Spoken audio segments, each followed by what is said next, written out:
Tidak aku ciptakan manusia dan jin melainkan untuk beribadah kepadaku, mentauhidkanku, mengesahkan Allah. Tidak ada yang kita ibadati kecuali Rabbul Arsyil Azim, Rabb yang memiliki arsy yang sangat agung. Mereka tolak kalimat thayyibah. Mereka tolak kalimat thayyibah, la ilaha illallah. Miliaran manusia di dunia ini menolak kalimat thayyibah ini. Mereka sembah patung-patung yang dibuat oleh tangan-tangan mereka, yang tidak bisa berbicara kepada mereka, yang tidak bisa mendengar mereka, yang tidak bisa memberikan manfaat dan menolak mudarat. Alangkah hinanya manusia. Sadaqallah. Benarlah Allah ketika Allah berfirman, ulaika kal an'am bal hum adall. Mereka itu seperti binatang ternak, bahkan lebih sesat lagi. Siapa yang membawa kalimat thayyibah? Al-anbiya wal mursalin. Para nabi dan rasul diutus oleh Allah untuk mengajarkan manusia bagaimana cara beribadah kepada Allah tabaraka wa ta'ala. Satu persatu. Kata Allah subhanahu wa ta'ala dalam Al-Quran, وَلَقَدْ بَعَثْنَا فِي كُلِّ أُمَّةٍ رَسُولًا أَنِ اعْبُدُوا اللَّهَ وَاجْتَنِبُوا الطَّاغُوتَ. Dan sesungguhnya kami telah utus kepada setiap umat seorang rasul. Yang rasul itu kami perintahkan untuk mendakwakan kepada manusia. Wa'budullaha. Sembahlah Allah. Seluruh dakwah para nabi dan rasul, wa'budullaha wajtanibut taghut.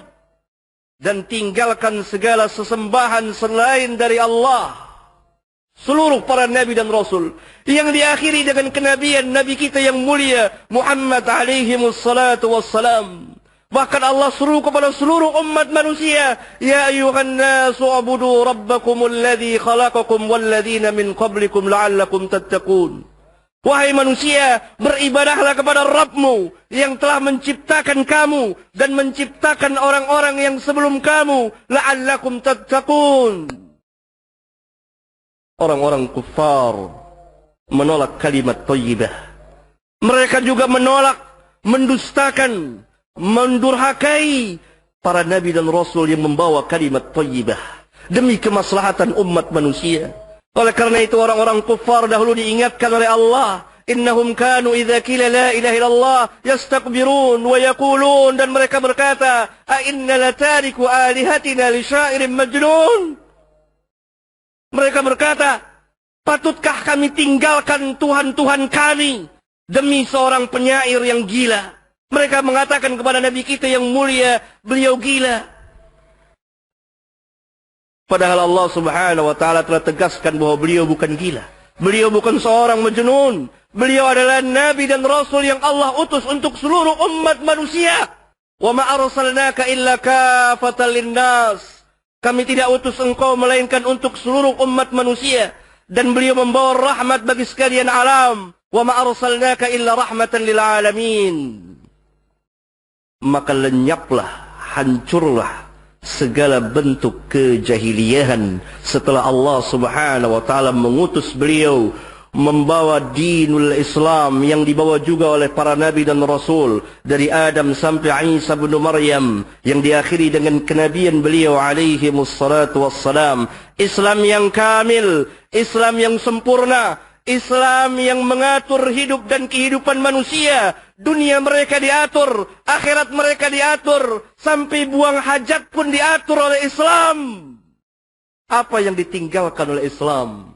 Wahai kaum muslimin, katakan kepada saya, apa yang ditinggalkan oleh Islam? Islam mengatur segala sesuatu. Oleh karena itu beliau sallallahu alaihi wasallam pada Hajjatul Wada pernah bersabda, kata beliau, ala kullu syai'in min amril jahiliyah tahta qadamai mawdu'un. Ketahuilah oleh kalian, segala sesuatu dari urusan jahiliyah yang ada sebelum beliau diutus, yang ada sebelum datangnya Islam, tahta qadamai, berada di bawah kedua telapak kakiku. Maudhu'un, dibatalkan. Segala urusan jahiliyah, tidak ada lagi zaman jahiliyah setelah diutusnya beliau. Tetapi kita dapat terkena sifat dan perbuatan jahiliyah. Segala yang bertentangan dengan hukum Allah, segala yang bertentangan dengan syariat Rabbul Alamin, segala yang bertentangan dengan sunnah Nabi kita yang mulia sallallahu alaihi wasallam adalah min amril jahiliyah. Tapi kegelapan jahiliyah secara menyeluruh telah padam, telah hancur, berada di bawah telapak kedua kaki beliau sallallahu alaihi wasallam, dibatalkan. Oleh karena apa? Islam memancarkan cahaya yang terang menerang datang untuk kemaslahatan umat manusia.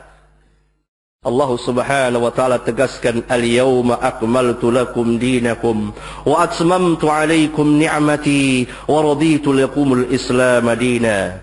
Pada hari ini aku telah sempurnakan bagimu agamamu, dan aku telah cukupkan nikmatku kepadamu, dan aku reda Islam sebagai agama bagimu.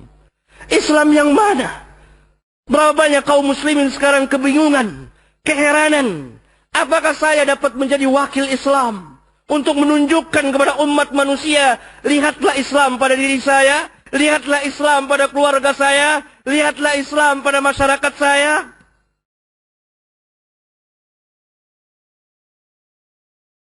Saudara-saudara yang saya muliakan, sangat disayangkan dan ditangisi oleh Islam bahwa kita kaum muslimin telah menyia-nyiakan hidayah Rabbul Alamin yang sangat besar, yang akan menyelamatkan kita dari api neraka Jahannam, yang akan menyelamatkan kita dari kekalnya di dalam neraka Jahannam, yang akan mengantarkan dan membawa kita kepada Jannatul Firdaus bersama anak dan istri kita, bersama keluarga kita, bersama masyarakat kita, seluruh kaum muslimin. Kata Nabi SAW, seluruh umatku akan masuk jannah kecuali yang tidak mau.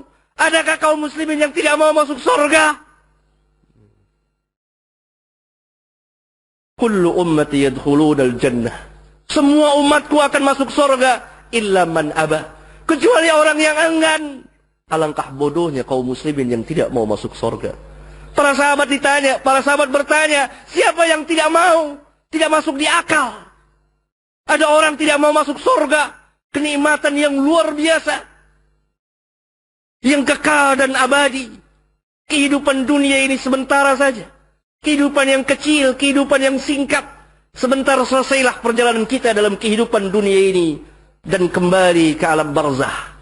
Sejenak kita akan kembali lagi ke alam akhirat pada yaumul qiyamah, hari kebangkitan. Apakah ada orang yang menolak?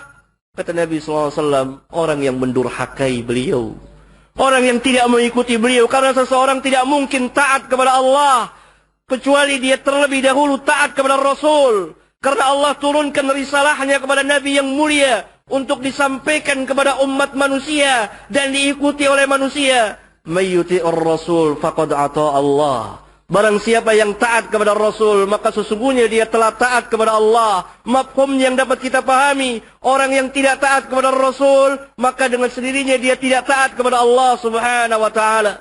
Dalam ayat yang lain Allah subhanahu wa ta'ala tegaskan, Qul in kuntum tuhibbunallaha fattabi'uni yuhibbukumullah wa yaghfir lakum dhunubakum. Katakan, ayat yang mulia ini merupakan ujian turun sebagai ibtila